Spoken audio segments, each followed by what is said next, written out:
Tu regardes des séries américaines depuis des mois. Tu regardes un épisode, puis un autre, puis encore un autre. Et pourtant, quand un Américain te parle dans la vraie vie, non, même pas un Américain, quand un anglophone qui s'y connaît un peu te parle dans la vraie vie, tu ne sais pas quoi répondre. Tu comprends à peine la moitié. Alors tu commences à te questionner. Pourtant, je regarde des séries en anglais. Pourquoi mon anglais ne progresse pas? Qu'est-ce qui se passe avec moi? Le problème, ce n'est pas forcément toi. Et d'ailleurs, je te dirais même que ce n'est même pas forcément ta méthode. Le problème, c'est peut-être la série que tu regardes. Parce que toutes les séries ne sont pas faites pour apprendre l'anglais. Ah oui. Certaines séries utilisent énormément d'argot. D'autres ont des accents très difficiles. Et il y a aussi des séries où les acteurs parlent tellement vite que même avec les sous-titres, ton cerveau lâche, il abandonne. Et puis il y a des séries qui sont presque des cours d'anglais déguisés en divertissement. Aujourd'hui, je vais donc te donner mon top 5 des séries pour apprendre l'anglais. Et mon top 5 est classé de la plus facile des séries à la plus difficile. Et pour chacune de ces séries, je vais te montrer pourquoi est-ce qu'elle est vraiment importante, qu'est-ce que tu vas retrouver là-dedans et comment faire pour réellement progresser. Tu n'as besoin que de ton iPhone, d'une série et quelques minutes par jour. Alors, let's go. Numéro 5, Extra English. Oui. Je commence volontairement par quelque chose que tu ne t'attendais pas peut-être à voir ici. Extra English. Et si ton niveau est encore débutant, cette série est probablement l'une des meilleures portes d'entrée vers l'anglais parlé. Pourquoi? Parce que les personnages parlent relativement clairement, doucement. Les situations sont simples et surtout le contexte t'aide énormément. Tu vois une personne entrer dans une pièce, tu vois quelqu'un demander quelque chose, tu vois quelqu'un être surpris, heureux, énervé.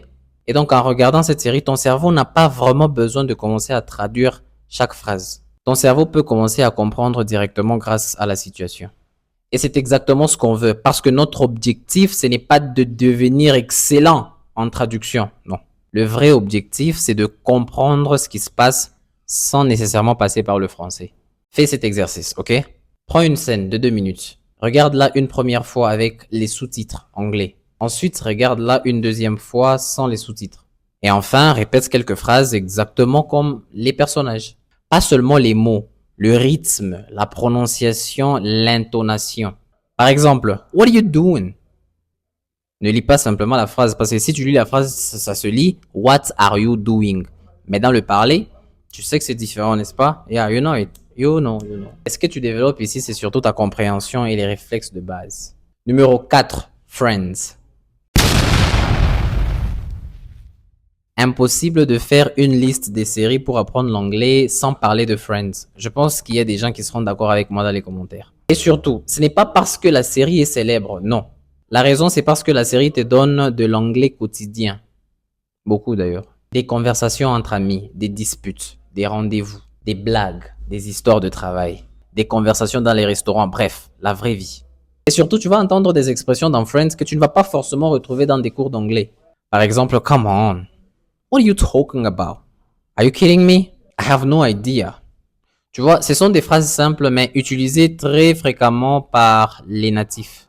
Et voilà pourquoi Friends est intéressant. Tu n'apprends pas seulement les mots. Avec Friends, tu apprends comment les Américains assemblent réellement leurs phrases. Petit exercice, tu vas choisir une scène de 3 minutes, ok? Regarde cette scène avec des sous-titres en anglais. Note 5 phrases que tu pourrais réellement utiliser dans ta vraie vie. Pas 30. Non, on va pas aller au-delà parce que je sais que tu ne sauras pas 30. Tu es lazy. 5 phrases. Ensuite, répète chacune d'elles 5 fois. Et pendant la semaine, essaye de les utiliser. Parce qu'une phrase que tu utilises vaut beaucoup plus que la phrase que tu as simplement mémorisée. Et maintenant, on commence à entrer dans l'anglais beaucoup plus naturel. Numéro 3. Modern Family. Cette série, je la recommande pour les apprenants qui veulent vraiment de l'anglais conversationnel. Pourquoi? Parce que tu as énormément des situations différentes. En fait, tu quittes le scolaire vers... Ah, yeah, you see what I mean? Yeah. Tu vas retrouver une famille, des enfants, des parents, des collègues, des disputes, des blagues, des conversations rapides et surtout, plusieurs façons de parler anglais. Dans cette série, tu n'entends pas toujours la même personne parler de la même manière, non. Tu dois donc apprendre à t'adapter et c'est extrêmement important. Very important. Parce que dans un cours d'anglais, ton professeur parle peut-être lentement, mais dans la vraie vie, les gens ne vont pas ralentir pour toi, non. Ils vont parler normalement. Ils vont avaler des sons. Ils vont enchaîner de mots. Ils vont parler rapidement. Et c'est exactement ce que tu dois entraîner. Fais ça. Prends une scène de Modern Family. Écoute-la une première fois sans les sous-titres. Ensuite, avec les sous-titres. Tu vas te rendre compte que c'est très différent. Je ne donne pas la même technique avec toutes les séries. Voilà, je disais, avec les sous-titres, cherche une phrase que tu n'avais pas réussi à comprendre. Puis écoute cette phrase encore et encore. Tu écoutes jusqu'au moment où ton cerveau commence à entendre les mots naturellement. C'est comme ça que ton oreille se développe. Et surtout, faut pas chercher à comprendre à 100%. Si tu comprends à 70%, c'est déjà excellent. Ton objectif, c'est d'aider ton cerveau à comprendre, malgré qu'il y aura le fait qu'il y aura des mots que tu ne connaîtras pas. Mais laisse-moi te dire quelque chose d'important. Tu peux regarder Friends, Modern Family, tu peux regarder des centaines d'heures de séries. Et malgré tout, ne jamais réussir à parler correctement. Pourquoi? Parce que regarder de l'anglais, ça ne suffit pas. Tu dois aussi construire une base. Tu dois savoir construire des phrases. Tu dois savoir utiliser les temps. Tu dois développer ton vocabulaire. Et surtout, tu dois pratiquer. C'est exactement pour ça que j'ai créé Now, 30 jours pour parler anglais, pour rester bloqué. L'objectif de Now, ce n'est pas de remplacer les séries. Non, au contraire, je veux que tu combines les deux.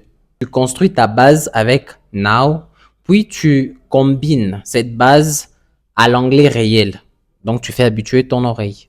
20 minutes par jour, tu apprends, tu pratiques, puis tu vas regarder ton épisode. Et là, tu ne regardes plus une série, tu transformes ton divertissement en entraînement. Clique sur le lien qui est dans la description pour découvrir Now. Alors, on continue parce que les 2 prochaines séries sont beaucoup plus difficiles. Numéro 2, The Office. Par ici, mon ami, on passe à un autre niveau. The Office. Pourquoi?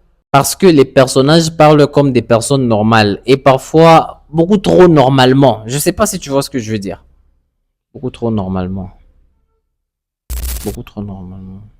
Les personnages parlent vite, ils coupent, ils mamonnent, ils avalent, ils murmurent. Ils utilisent de l'humour, du sarcasme.